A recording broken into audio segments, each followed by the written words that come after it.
Hi, welcome to my New World trading tips video.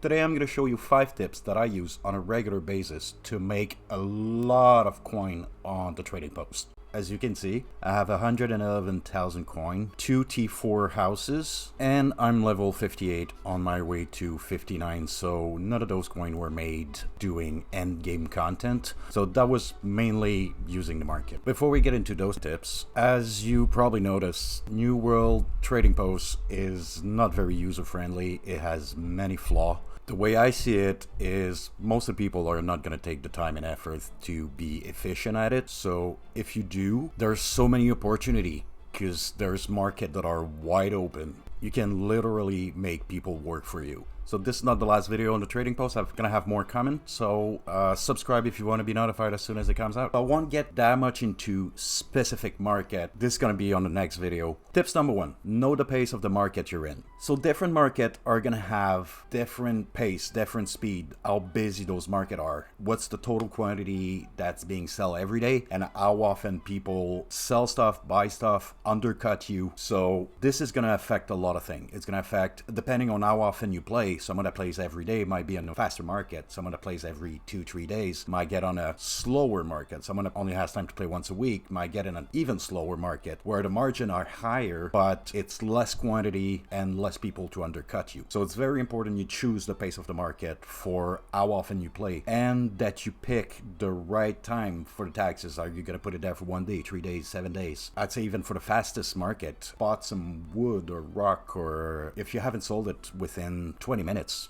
you've probably been undercut. Well, if you're in a market for Wisp, uncut gemstone, it might take a few hours before you get undercut. If you're in the pristine stone, it might take a couple of days before you're undercut. So it's very important you know the pace of the different market and you choose the one that's right for you. So basically, the faster the market is, the more often you're gonna have to cancel that order and put it back to make sure you sell your stuff.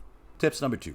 Use the easiest way to acquire the stuff you're going to sell. This is going to be a big chunk. I'm going to try to make it as simple as possible. Basically, there's 3 ways you can acquire whatever stuff you're going to sell. You can gather it, find it somewhere in the world. You can craft it, or you can buy it from someone else. On top of that, there's 2 types of product. There's ingredient and there's final product. For gathering, I strongly advise that you use this tool. I've put the link in the description. Go check it out, totally worth it. You can select anything you want and it's gonna show on a map. So whatever you're looking for to gather, you're gonna know exactly where it is. Now, you might wanna go in the city and other tab here and click city, region, spirit shrine. So you have the essential information to know exactly where that stuff is. Now, when you go do quests or literally anything on the map, you're gonna kill some stuff, you're gonna pick boxes, so you're gonna get loot. So all that loot you're gonna decide, are you going to use it, sell it, or drop it? Anything that I'm not gonna use that's worth less than usually 10 cents, I'm just gonna drop on the floor.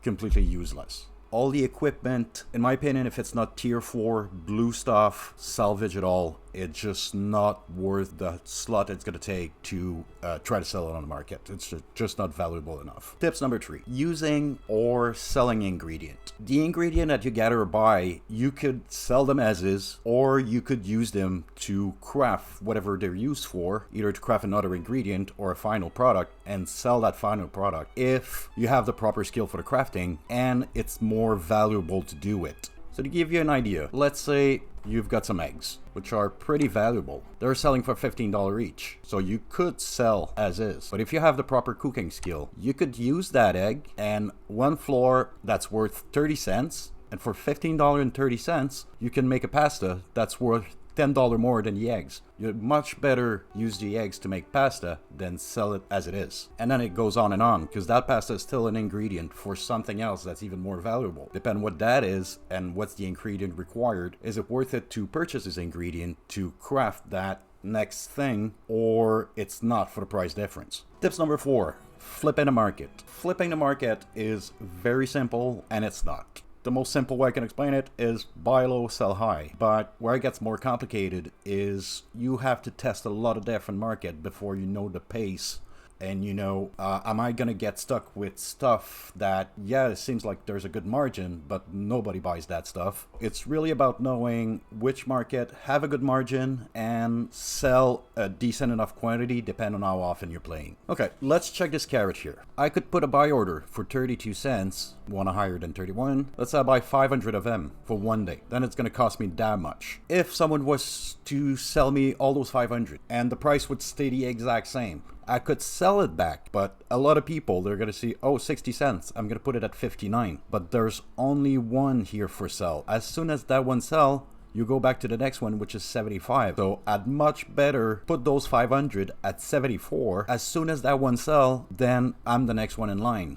So always check the current sell order. So if I was to buy those 500 carat at 32 cents and sell it back at 74, I'd make about 40 cents each for 500, which is 200 bucks. Sell order. First thing that I found most efficient is if you put it by the amount that you have. So it's a lot easier to find, you know, those big buy order that came in. And the other thing is clean up your shed. The way I do it, I have my trading town, I have my storage town, and I have my food crafting town. So all the food go to a town beside the food that I do transaction with. Everything else that I'm not gonna sell, or it's not the crafting skills that I'm working on right now, goes to my storage town, where I have a house, I have chest, I can store everything there. So then in my trading town, everything I have in the shed is stuff that I sell and I put buy and sell order for. So it's so much easier to find the stuff you want to sell than if you have hundreds of stuff. So keep your shed clean. It's going to make it a lot easier for your sell order. Tips number 5 is don't be afraid to invest your money. All the money that you have that is not invested is money that could be making profit, but it's not. So the more money you make over time, don't be afraid to explore market that cost more to see which of these market would allow you to invest more of your money but get back more profit. Which one have a good pace or a pace that fits your playtime that allow you to invest more money, but you're gonna get much more profit out of it. So all the money you don't invest is just not making money for you. So that's it. Hope you've enjoyed this video. Let me know in the comment which one really made a difference for you. Don't forget to subscribe to be notified when the next video comes out. I have a lot more to say on the subject of trading. I just don't want to make the video too long. If you're playing New World, we probably like the same type of game, so check out my channel, see my different video on other games that you've probably played or are playing right now. Thank you. Bye bye.